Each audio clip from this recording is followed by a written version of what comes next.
Alright, let's do the hands-on for S3 lifecycle. Let's go to S3. First, we need to create a bucket. We'll be doing everything from the scratch. Let's click on create bucket. We'll give the bucket name Cloud Guru Amit 007 James Bond. So let's scroll down a bit and yep, create a bucket. We are not doing any kind of fancy work. Okay, this number has been taken. I don't know, like my name many people are using nowadays. Made me famous. Oh no. Okay, they shouldn't be containing any kind of uppercase. Okay, let's do Cloud Guru Amit. Now it looks good. Let's create the bucket quickly. Yep, the bucket is there. So the second important thing or the second step is we need to upload a object or a file, what we call. So let's create an upload an object now from our local computer. Add files. Alright, let's upload a small documentation link. Let's upload this as a reference, like we'll be demonstrating this file for the transitioning between different storage class. So let's verify whether the file is there or not. Yes. So now the object is there. We don't call it file as mentioned, we call it object whenever whatever thing we put in the buckets, just for the theory.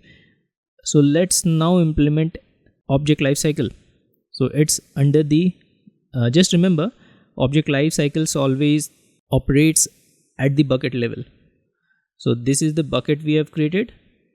Let's go to the management tab now. Under the management tab we can see create lifecycle rules. Let's go ahead and click it. We can name anything like demo lifecycle, anything we can name. And there is one interesting part here, the prefix. So let's say if all my files within a bucket starts with kind of documentation or something, we can write document something like that, right? So you got to check what the file names are on your bucket where you want to do the object lifecycle. It can be like for Parquet file I have seen in a real project, it's something like load 4 zeros and all. So you can write this so that it targets only these files, not the entire files in the bucket. We can limit the scope. This is the option, one option. Second option is apply to all the objects in the bucket. So if we click, here will be one warning sign. We know that our bucket contains just one file, so we are least bothered, and this is just a dummy file even, so we are not even bothered. So I'll click on apply to all the objects in the bucket. So just remember, as mentioned, that lifecycle will operate at the bucket level. So that's why you can see this option. So let's go ahead and create. There are different flavors to it, like move the versions between storage class. So that's what our intention was. That is move from standard tier to infrequent zone. Let me show you the architecture diagram for a clear view. So here goes our architecture diagram. We'll be implementing this. For the first 35 days it will be in standard S3 tier.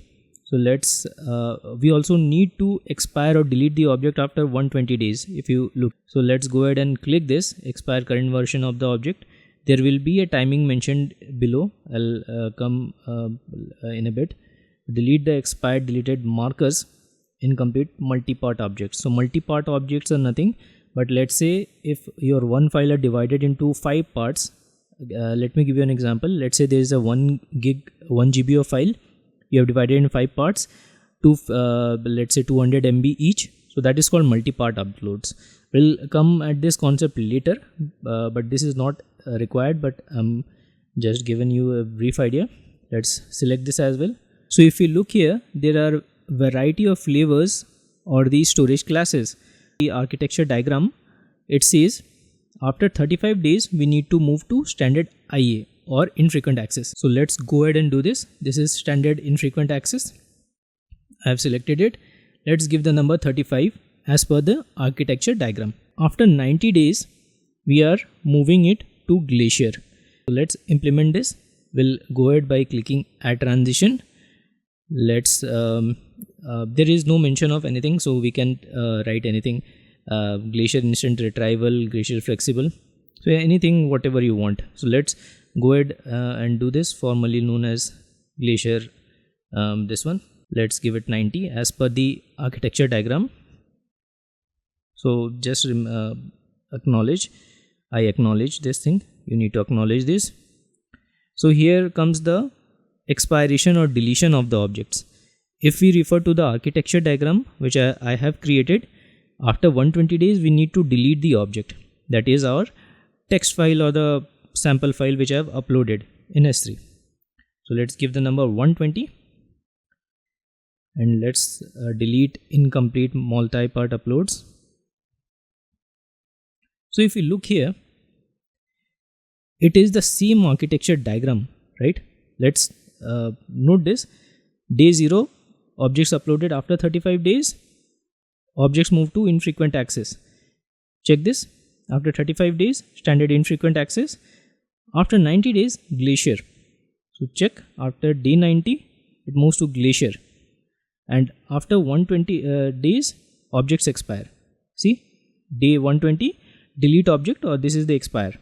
So this is the exact architecture diagram which we have learned in the theory and which we are implementing in real life. You can do this in real life projects as well, especially in the banking projects where you can show your managers that you are saving cost. You can show this to save cost. Show them that a Glacier costs around 100 1 terabyte, just $2 we can store it. I have shown you in the previous video and the theory part what I can say. So let's go ahead and create rule. If any kind of error will be seen, see, delete multi-part object after, it should be greater than 0. So let's increase it to 1. Create rule. Yep, the rule is created. So how we know the rule is in action or it's live? So let's I know I can click here and see everything, but let me show you how we can see this from the scratch. So let's say we have opened our bucket. This one is our bucket name. This one is the file or the object what we have uploaded. Under the management tab, you'll be seeing the name of the lifecycle rule. Just select this and click on view lifecycle configuration, view details, just to verify that this is in action or implemented. You can see the entire life cycle, it's implemented. So that's the tutorial for life cycle. I hope it will save your cost in real life projects or your business. So thank you so much for watching this video.